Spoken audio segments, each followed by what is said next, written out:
In the small, sleepy town of Meadowbrook lived Clara and her 7-year-old son, Noah.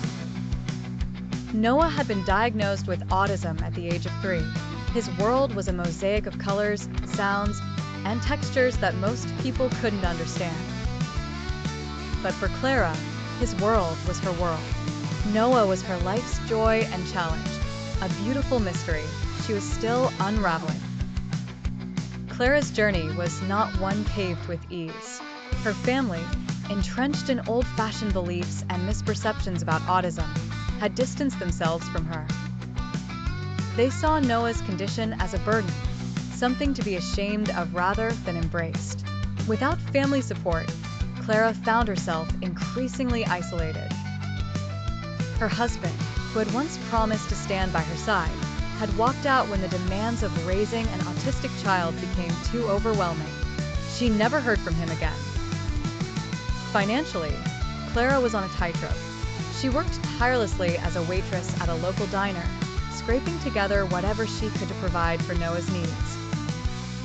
Each day was a balancing act, making sure Noah got to his therapy sessions, communicating with his teachers, and ensuring there was food on the table. Despite the odds, Clara remained undeterred. She found solace in the little victories.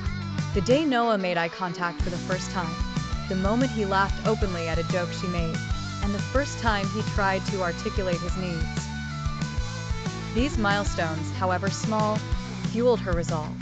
Clara's nights were long and often sleepless.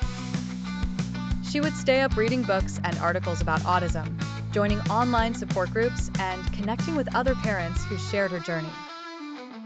It wasn't the same as having family support, but it was something a community bound by understanding and empathy. One autumn day, while Noah was at school, Clara received a visit from Mrs. Langley, Noah's therapist.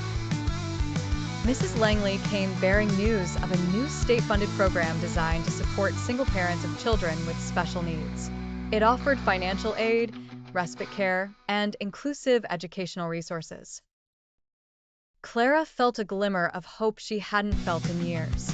With this new support system, Clara began to see a future where Noah thrived, not just survived.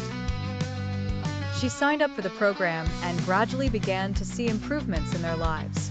Noah flourished with the additional resources. His communication skills improved, his anxiety lessened, and he found joy in new activities.